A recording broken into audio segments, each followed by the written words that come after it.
Coach Rob here. I hope you're doing excellent. In this video, I'm going to cover what's called a hip hinge. H-I-P-H-I-N-G. Hip hinge. Now, if you were into training a little bit, you probably know this already, but this video, I'm going to cover it in fairly good detail, so hopefully you will learn something. If you're new, this video will help you a lot. But before I get into the hip hinge, my name is Rob King, Coach Rob. I'm the owner and creator of Women Who Lift Weights. I love coaching women and helping women get stronger. So welcome to our YouTube channel. So let's talk hip hinge. Reason for this video is I'm working with a new back client, has a lot of lower back pain. And one of the things I look at for my assessment is the hip hinge. Now, when I asked her to send me a video of her hip hinge, it needed a bit of work. There was a lot of looseness and a lot of things that could be improved. So I thought, let's do a really good video on hip hinge and kind of drill down a little bit.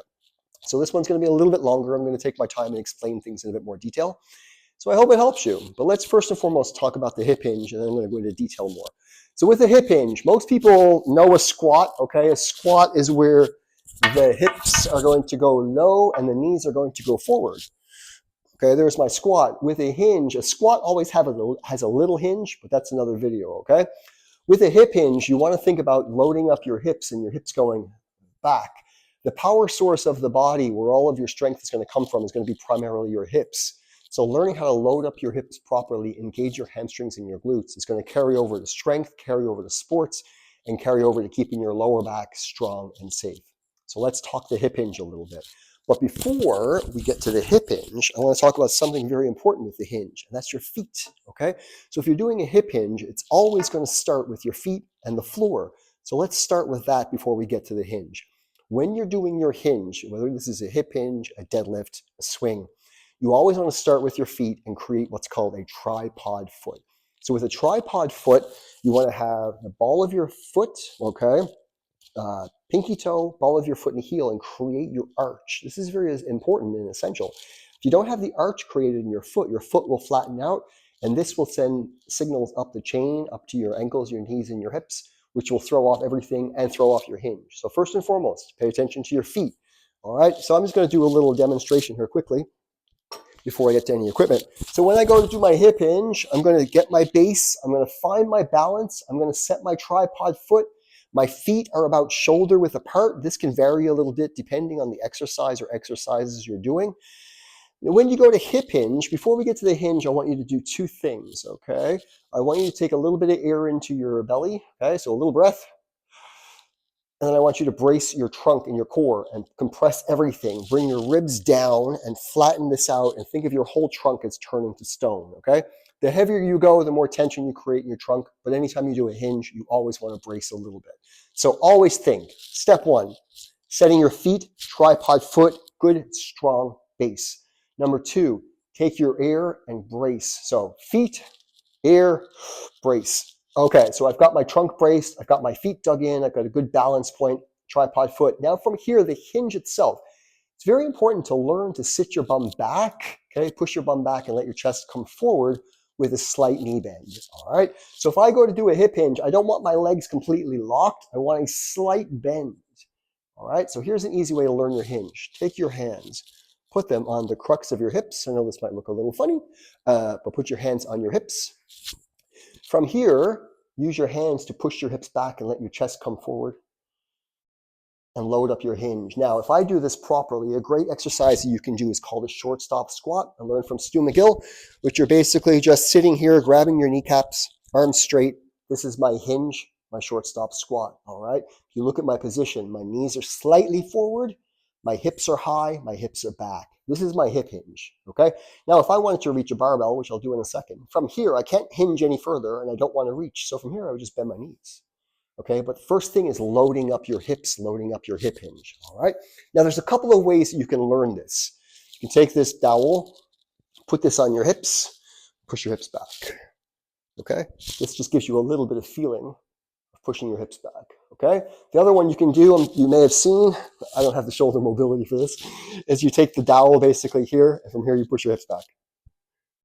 Okay, this is going to give you a physical contact between the top of your head, your shoulders, and the lower back.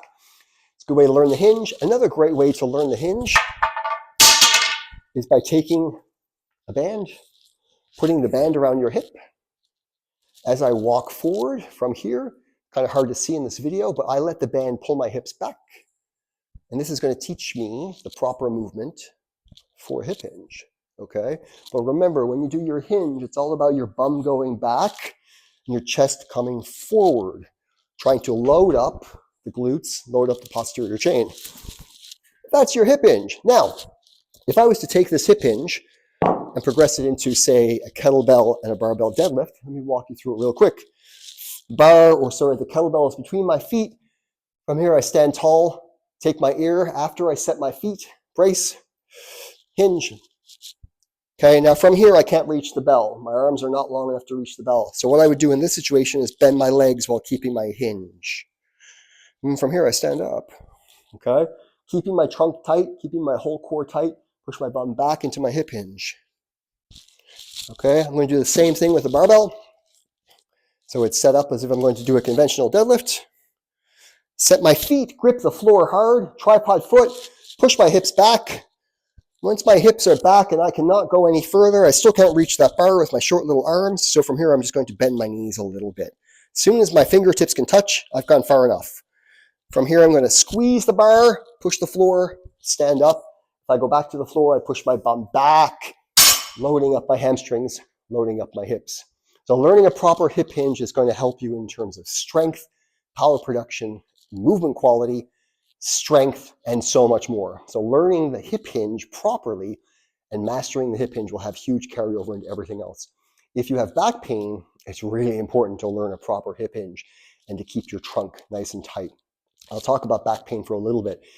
If your pelvis, your trunk is off, so I have a lower back injury from many, many years ago that's always there, all right? It's always there, I have to manage it. So if I play with my hip positioning, I can find a position where I have no pain. So I have no pain here with my hips this way. Now, as soon as my hips tilt a little bit, probably can't see it very well in the video, boom, I get pain.